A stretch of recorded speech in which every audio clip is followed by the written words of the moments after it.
Hello, I'm Sumita. My pronouns are she, they. I am a brown autistic arts maker person with currently short brownish hair, brownish glasses, and I'm wearing an orange jumpery thing with a grey owl necklace that I got from a magical museum years ago, back when going to magical museums was a thing. I'm also Indoor Goblin, a purple space being vehicle place thing. Their pronouns are they, them, there, as in over there, and probably everything else maybe. I'm going to unjumble some things about normorealities, inner mind worlds, and autistic imaginative processing in reference to my own norm beingness, which may or may not relate to your own experience of being a person on the planet. These are my own experiences unjumbled, still unjumbling. I've tried to be somewhat understandable for this talk, but I've also learned to realize that some of the words that I use or the overjumbly way I sometimes speak isn't always accessible to everyone or equally translatable, like when I use my own words, for example. But I hope that you might listen to the things behind the word things or listen as a performance experience rather than as a piece of speaky speaking or wordy writing. I just invite you to be here and to bring what your energies bring when they react to the energies that I share, to be here as you, from your normorealities. What I mean by my normoreality is firstly, my own sense of reality or real before things go through a socio-majority filter of what is accepted and expected to be perceived as real. And additionally, my sense of norm, what is normified to me, what is usual to my own patterns of understanding, experiencing, and being. My normoreality then is a sense of sort of like an unquestioned blanket that sweeps across my existence, subconsciously accepted and comfortable because it becomes what we know as being. My normoreality is evolvable and therefore adaptable, and it can consist of multiple dimensions. But in the observing of it, I acknowledge that people have differing normorealities, which becomes important in terms of judgment. Assuming that we all share the same normoreality becomes unethical in terms of enforced perceptions of illness and wellness, the rational and the irrational, the way we're supposed to be and the way that we're not. Decisions get placed upon people physically and psychologically physically. We're told how we're supposed to see and understand, and we react or morph whilst relating or not relating to that, comfortabling and uncomfortabling along the way. Concepts get taught and thoughts get warped, thoughts about thoughts get tangled and caught, but also in the sense of understanding each other, listening and resonating, can we be in a space where we listen with the words behind the words, the shape things, beyond fizzy reactions, because we understand that different normorealities mean different mind journeys, meaning journeys, communications and perceptions.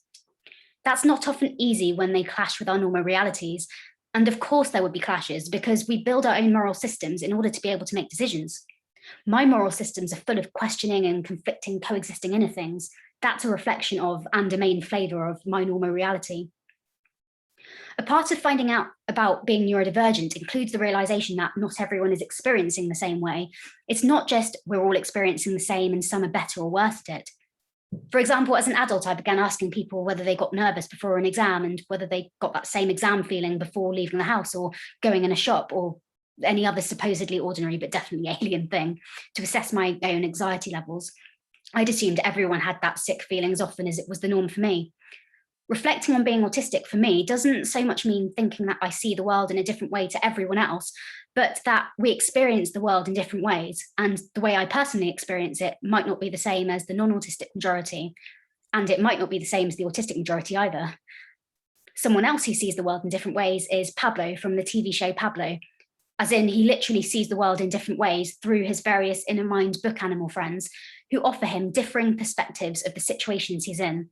For example, there's Giraffe the giraffe, who is very aware of how things are supposed to be, either relating to rules from the outside world or the way that Pablo always does things. But there's also Tang, the impulsive orangutan, who spontaneously does things or wants to do things without thinking first about things like rules. But because all of the book animals are within Pablo, they must coexist peacefully or disruptively. They must find a way to be, for Pablo to be. If you don't know Pablo, it's a CBeebies preschool TV show by Paper Owl Films featuring an autistic child and his art world, which he uses to communicate, understand, and play. My normoreality involves inner mind processing in a sort of similar way to Pablo, in that I make sense of things through my imagination, including thinking through inner selves. My autistic flavoured imagination, which combines the way my inner worlds absorb and respond to information with creative exploration and play, offers me a self-awareness process from which self-coping solutions can be drawn from. For example, thinking through characters allows me to learn about the emotions I'm experiencing by observing their dialogues. Exposure anxiety doesn't initially allow me to look at them through and as myself as an I. Symbiosis between conflicting inner selves is a key factor to my inner world mind management for mental wellness. There is never a single aspect, self or inner world entity which I decide is the unwellness or badness, no matter how I might react to it. But an inner world symbiosis or co-functioning grouping, becoming imbalanced, can escalate unwellness and can make it feel unmanageable. My imagination reality holds symbiotic relationships between characters, experiences, and whole inner mind worlds, which encompasses my inner to outer and outer to inner world sensing, experiencing, and autistic resonance. My imagination is how I relate to the outer world and the people in it, because it is my reality. It's not just a picture I draw over there with no associations to the this here. That would be as impossible as removing autism or any other observable aspect about me from my beingness. Polly Samuel, who's known through her work as Donna Williams, discussed her inner world characters through her extensive autobiographical work. She gave the context of dissociative identity disorder, but acknowledged that we are all multiple and so are all susceptible to DID-style inner self-fragmentation, that it was an uncommon but normal phenomena. She wrote, "Is it possible that some people seen as having dissociative identity disorder are experiencing uncommon but normal split brain phenomena, but who, in a world of people with common brain integration, struggle to slot easily into the same opportunities or social communication realities consistently, so seek to solve this through therapy? In any case, there are patchwork people who are accommodated within society and others who are badly matched with their environment, occupation, or self-expectations, and who will feel they are failing, broken, needing help. Is it okay to be one identity one day and another the next? If you have built a life that has diverse opportunities and social acceptance to sustain this reality, then yes, it is okay. A patchwork quilt is still one quilt." That passage is from her book, The Jumbled Jigsaw, published in 2005. Our normal realities are expandable, growable, and our willingness to accommodate others can be too. Collectively, we are like a patchwork quilt of many patchwork quilts. My normal reality is largely influenced by what I'm calling my creative, imaginative, autistic processing style. Naming myself as being autistic signifies the way that I function. It's a describer word for the neurotype that my beingness relates to. Being autistic does not mean the autism is over there and I am over here, or vice versa. The autism framework lens may be vaguely removable to an extent in terms of specific descriptions or ways of observing things, but the autisticness is not removable. It's integrated with my beingness, my autistic beingness, my person beingness. There are differing normal realities within all kinds of identity describers, neurology describers, people type describers, influenced by various sense-making factors. But there must be spaces to interpret autistic processing as norm beingness, not always through other, which is how autistic experiences are commonly described.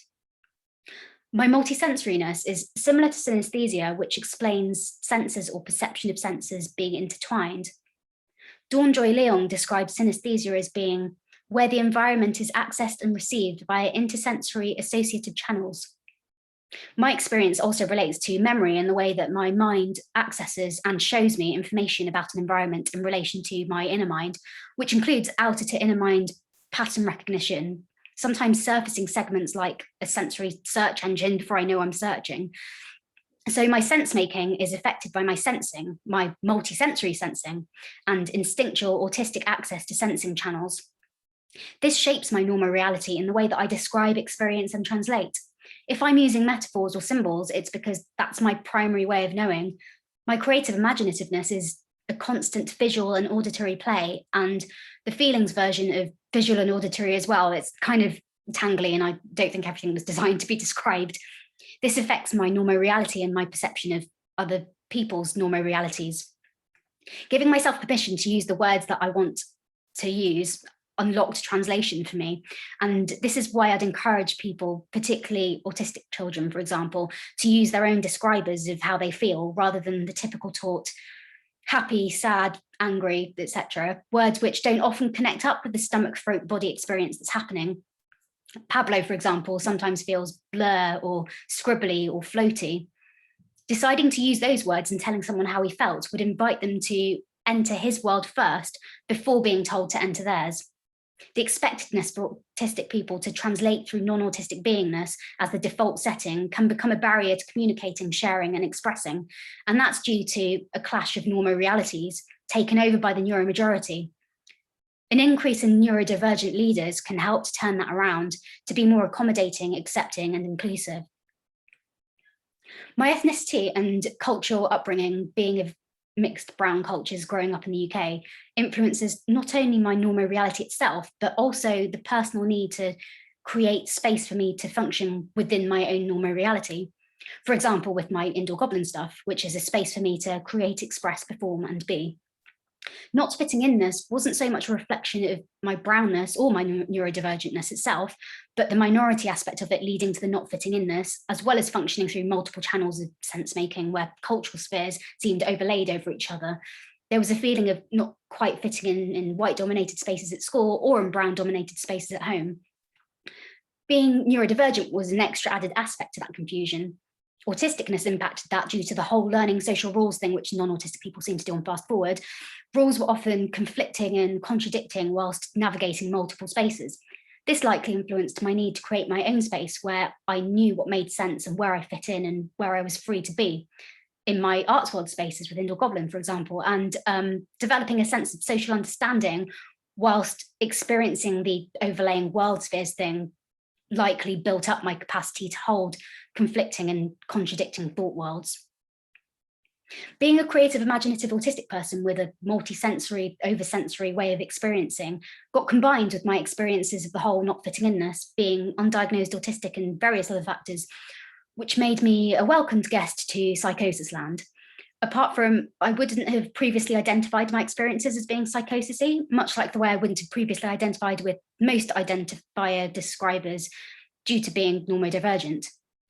As a part of my studies on the Creative Arts and Mental Health MSc at Queen Mary, I explored my thoughts about the autism and psychosis subtype whilst looking at work by Felicity Larson and Hannah Jongsma. With this, I considered the seemingly strange symbiosis of order versus chaos in creatively minded autistic people who are susceptible to what is called psychosis, with the co-occurrence of autistic logic and psychotic fantasy. I noted that although this can result in a confusing and unsettling nature of two contrasting aspects constantly creating movements that contradict each other, the relationship between these two aspects may be responsible for some of the acquired self-coping strategies offered by overactive imagination. In a Japanese Jungian perspective on mental health and culture, Iao Akita writes, "It is essential to reconsider the meaning of human existence and madness beyond the realm of the mental health perspective." That, to me, is an example of acknowledging different normorealities. If we only view somebody's belief as a false belief or a delusion because we do not believe or experience it, it can become immediately associated with illness. However, this not only removes ourselves from gaining a full understanding of the situation that's being communicated, it also overlooks the fact that people have different concepts of fantasy and reality. Culture plays a part on this too. For example, regardless of how I've been socialized, I've inherited what I believe to be spiritual university tools that weren't very much discussed in the societies I grew up in.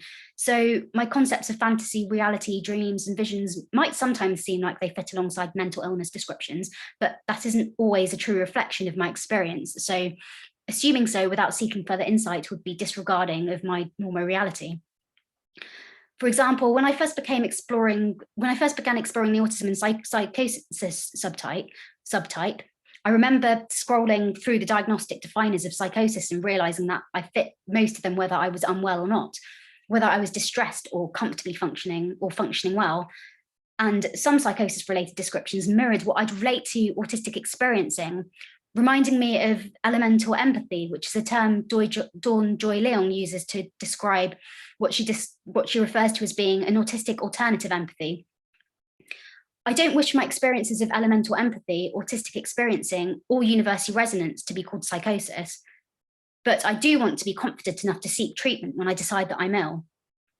I recently looked at this quote about the distinction about imagination and psychosis by Jung, about two people going to the bottom of a river, one falling and the other diving. In their article in the how do you say that word? Psychiatric times. I don't know. Dr. Ronald Pye said that they believed Jung was forming a crucial distinction between, quote, the involuntary nature of psychosis, falling, and the voluntary act of the creative imagination, diving. I thought about that in terms of my own experience, whilst thinking about how my creating and art making does not feel like voluntarily diving, yet not necessarily falling either. It was like I was already in the river. I responded with this bit of writing. But what if I neither fall nor dive? What if I am intertwined with the river ocean and all it encompasses? What if my sensory experience is existing as the river with the river in the river? And if I'm already in it as norm, then perhaps I can be engulfed by it, swept deeper or disturbed by ocean monsters. And what if climbing out of the river assumes I wasn't meant to be there in the first place? How will I know to survive instinctually? Far away from the risk of the engulfment and monsters, but far away from my reality. This bit of writing is about considering psychosis frameworks alongside my Normoreality. I'm a multisensory imaginative experiencer, so when I become unwell, the unwellness is going to manifest in a multisensory imaginative way. My wellness is also going to manifest in a multisensory imaginative way because that's my norm functioning. Overlooking that means both experiences can be misinterpreted. Concluding my explorations on autism and psychosis, I wrote that being a creative autistic person with an overactive imagination, if assessed, I would comfortably fit the diagnostic criteria for psychosis, but this is regardless of whether my psychosis-like traits correlate with unwellness. In fact, they are often necessary for maintaining my wellness. I wrote about how my mind managing tools, which allowed me to create my own coping mechanisms, were perhaps influenced by the ways autism and psychosis being styles both exist within me. I do recognise that my privilege has also likely influenced my self-managing. I considered psychosis traits and autism-related behaviourisms in symbiotic coexistence with each other, and noted that perhaps this constant overcompensating from both parts, becoming unbalanced, is what triggers the unwellness. But that contrarily, when a symbiosis between the two aspects is achieved, it can sometimes offer the opposite of unwellness, almost like a heightened version of wellness. I wrote, over-pathologizing can lead to my wellness to be perceived as illness, yet under-pathologizing can take away the chance to be supported and helped. The mental health system needs to play an essential part in this balance in order to help people to be their version of wellness, whatever that may mean in terms of currently normative pathology. I accept that my sense of reality is morphable and changeable. My mind has issues with the idea of a hard wall divide between real and imaginary, real life awake and non-real dream. But many people like to have a binary sense of what is real and what is not real, what is right and what is wrong, because not having clear boundaries can be confusing, destabilizing.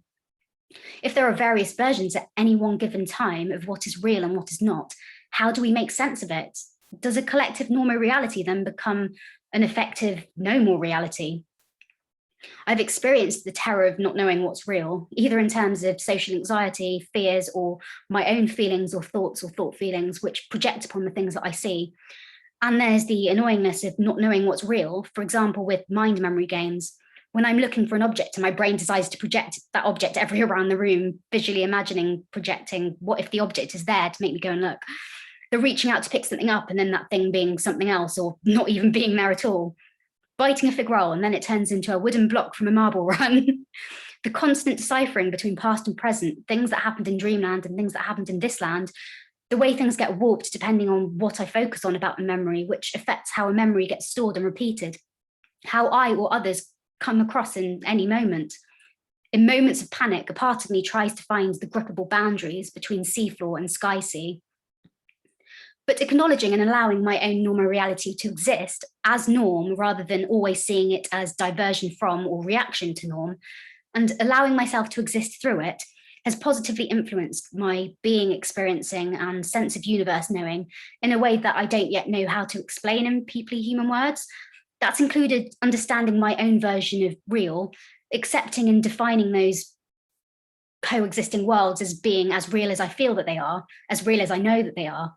I'm able to be in this personal world, yet also as my own.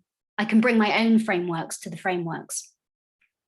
Getting a view to a person's Normoreality is like finding a glimpse of the before of the thing that is being expressed, because anything that's said is translated through another person's framework. When you tell me something about your experience, I'm seeing it through mine before I consciously attempt to imagine it through yours. And even then, it's still my own imagining. Autistic processing and experiencing interacts with imaginative processing and experiencing. So encouraging creative communication and facilitating the creation of imagination tools for mental wellness is so important, perhaps particularly for autistic people, to offer expression and communication through their normal realities, which can also help others to understand their personal normal realities. It's also important to keep creating communities of belongingness, spaces which embrace the possibility of supporting and coexisting with people with differing normal realities, and remembering that within any group or subgroup, our experiences are not always the same. The symbiosis seesaw spheres roll outwards and inwards, like a continuous inside-outing lava lamp multisphere, each morphing bubble growing, turning, twisting, breathing. The hourglass turns and so do the marbles. Reality has many faces in here. Thank you for listening.